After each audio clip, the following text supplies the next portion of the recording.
Tarot healing വിത്ത് ശ്രീരുദ്രയിലേക്ക് ഏവർക്കും സ്വാഗതം. മകരം രാശിക്കാരുടെ വാരഫലം ഈ ആഴ്ച നിങ്ങൾക്ക് എങ്ങനെയുള്ളത് എന്നുള്ള എൻ്റെ റീഡിംഗ് ആണെന്ന് നോക്കുന്നത്. അപ്പോൾ മകരരാശിക്കാരായ നിങ്ങളിൽ ചിലർക്കെങ്കിലും ഇത് റെസനേറ്റായി എന്ന് വരാം. വീഡിയോ മുഴുവൻ കാണുവാൻ ശ്രദ്ധിക്കുക. ജ്യോതിഷ സംബന്ധമായ എന്തെങ്കിലും കാര്യങ്ങൾ അറിയണം എന്ന് നിങ്ങൾക്ക് ആഗ്രഹമുണ്ടെങ്കിൽ ഞാൻ അത് ചെയ്യുന്നുണ്ട്. വേണമെന്നുള്ളവർക്ക് കോണ്ടാക്റ്റ് ചെയ്യാം. അപ്പോൾ നമുക്ക് റീഡിങ്ങിലേക്ക് കിടക്കാം.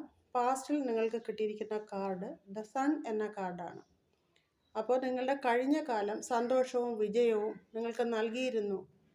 ഒരു വ്യക്തിഗത വിജയമോ ആത്മവിശ്വാസത്തോടെ പ്രവർത്തിച്ചിരുന്ന ഘട്ടമോ ഒക്കെ ആയിരുന്നു. ഒരു ട്രൂത്ത് എക്സ്പോസ്ഡ് ആയിരിക്കുന്നു. ചെറിയ യാത്രകൾ ഉണ്ടാകുകയും അതിലൂടെ സന്തോഷകരമായ വാർത്തകളും വിജയങ്ങളും നിങ്ങൾക്ക് ലഭിച്ചിരിക്കുന്നു എന്നാണ് കാണാൻ സാധിക്കുന്നത്. ഇപ്പോൾ കറണ്ട് എനർജിയിൽ പ്രസൻറ്റിൽ സ്ട്രെങ്ത് എന്നുള്ള കാർഡും അതേ സൂചന തന്നെയാണ് നൽകുന്നത്.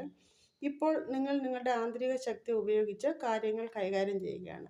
ക്ഷമയിലൂടെ, സഹനത്തിലൂടെ ബാഹ്യമായി വരുന്ന പ്രതിസന്ധികളെ ജീവിക്കുവാൻ തക്കവണ്ണം നിങ്ങൾക്ക് പ്രാപ്തി വന്നിരിക്കുന്നു. നിങ്ങളുടെ ആത്മവിശ്വാസം നിങ്ങളെ നയിക്കും. ഈ ആഴ്ച നിങ്ങൾക്ക് അതിനുള്ള ആത്മബലം ഉണ്ട്. ഏത് കാര്യം വന്നാലും അതിനെ നേരിടാനുള്ള ആത്മബലം ഉണ്ട് എന്നാണ് കാണുന്നത്. ഇപ്പോൾ ഫാമിലിയെ നോക്കുമ്പോൾ കിട്ടിയിരിക്കുന്നത് വീൽ ഓഫ് ഫോർച്യൂൺ എന്ന കാർഡാണ്. ഈ കാർഡ് തരുന്ന സൂചനകൾ എന്താണെന്ന് വെച്ചാൽ, കുടുംബ ബന്ധങ്ങളിൽ ചിലപ്പോൾ മാറ്റങ്ങൾ സംഭവിക്കാം.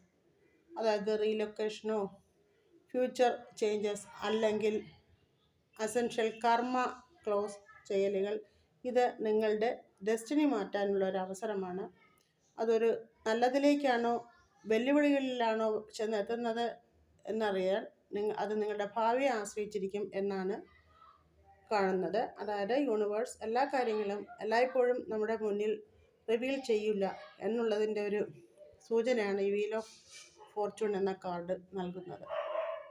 കരിയർ റിലേറ്റഡ് ആയിട്ട് നോക്കിയപ്പോൾ കിട്ടിയിരിക്കുന്നത് ദ മൂൺ എന്ന കാർഡാണ്. ഒരുതരം ഭയാശങ്ക നിറഞ്ഞൊരു അന്തരീക്ഷമായിരിക്കുന്നു നിങ്ങളുടെ വർക്ക് പ്ലേസ്. വർക്ക് റിലേറ്റഡായി ഈ വാരം നിങ്ങൾക്ക് കാര്യങ്ങൾ ക്രമീകരിക്കുന്നതിൽ സംശയങ്ങൾ ഉണ്ടാകാനിടയുണ്ട്. തെറ്റിദ്ധാരണകൾ ഉടലെടുത്തേക്കാം. നിങ്ങളുടെ ഇൻറ്റ്യൂഷനിൽ വിശ്വസിക്കുക, അതിനെ ഫോളോ ചെയ്യുക. എന്നാൽ കൂടുതൽ ക്ലാരിറ്റി നിങ്ങൾക്ക് ലഭിക്കും. കരിയർ ബെറ്റർ ചെയ്യാനായിട്ട് നോക്കിയപ്പോൾ കിട്ടിയിരിക്കുന്നത് ദ ലവേഴ്സ് എന്ന കാർഡാണ്. നിങ്ങൾക്ക് ഇഷ്ടമുള്ള ജോലി തിരഞ്ഞെടുക്കുക. അല്ലെങ്കിൽ ഇപ്പോൾ നിങ്ങളുടെ മുന്നിൽ 2 അവസരങ്ങളാണ് കാണാൻ സാധിക്കുന്നത്. അതിലേത് തിരഞ്ഞെടുക്കണം എന്ന് കറക്റ്റ് ഡിസിഷൻ എടുക്കുക. ഇതൊരു സോൾമേറ്റ് ജോബോ അല്ലെങ്കിൽ ഒരു പാഷനിലേക്കുള്ള കരിയർ ഷിഫ്റ്റോ ആകാം. തുറന്ന മനസ്സോടെ ഓപ്ഷൻ സ്വീകരിക്കുക. ഫ്യൂച്ചറായി ലഭിച്ചിരിക്കുന്നത് കിങ് ഓഫ് വൺസും 5 ഓഫ് പെൻറ്റക്കിൾസുമാണ്. ഭാവിയിൽ നിങ്ങൾക്ക് വലിയൊരു വിഷനുണ്ട്. ലീഡർഷിപ്പ് എടുക്കേണ്ട ഒരു സമയമാകും. പ്ലാൻ ചെയ്യുക, ബോൾഡായിരിക്കുക. 5 ഓഫ് പെൻറ്റക്കിൾസ് എന്നാൽ സാമ്പത്തികമായി കുറച്ച് ക്ഷീണം നിങ്ങൾക്കത് ഉണ്ടാക്കിയേക്കാം. ഇമോഷണൽ ഐസൊലേഷൻ അല്ലെങ്കിൽ ഒരു സ്പിരിച്വൽ ലോൺലിനെസ് അനുഭവപ്പെടാം. ഈ ഘട്ടം താൽക്കാലികം മാത്രമാണ്. സപ്പോർട്ട് തേടേണ്ടതാണ് തീർച്ചയായും. നിങ്ങളുടെ ഉള്ളിലെ ശക്തി ഉപയോഗിച്ച് ജീവിതത്തിൽ ഉയരാൻ നിങ്ങൾക്ക് സാധിക്കുന്ന ഒരു സമയമാണിത്.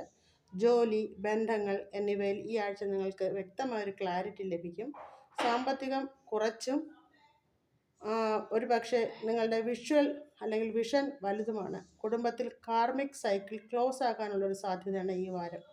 പുതിയൊരു അധ്യായം തുറക്കുകയും ചെയ്യും. നിങ്ങളുടെ സോളുമായി അലൈൻഡായ ഒരു കരിയറിലേക്കാണ് നിങ്ങൾ കാൽ വയ്ക്കാൻ പോകുന്നത്. അപ്പോൾ ശുഭകരമായൊരു വാരം നിങ്ങൾക്ക് യൂണിവേഴ്സ് നൽകട്ടെ. ഏവർക്കും ശുഭകരമായൊരു വാരം ആശംസിക്കുന്നു. എൻ്റെ ചാനൽ സബ്സ്ക്രൈബ് ചെയ്യുവാനും ലൈക്ക് ചെയ്യുവാനും മറക്കരുത്. എൻ്റെ മുന്നോട്ടുള്ള പാതയിൽ നിങ്ങളുടെ എല്ലാവരുടെയും സപ്പോർട്ട് എനിക്ക് ആവശ്യമാണ്. എല്ലാവരുടെയും സപ്പോർട്ട് ഉണ്ടാകുമെന്ന് വിശ്വസിക്കുന്നു. ഏവർക്കും നന്മ നിറഞ്ഞ ഒരു വാരം ആശംസിക്കുന്നു. നന്ദി, നമസ്കാരം.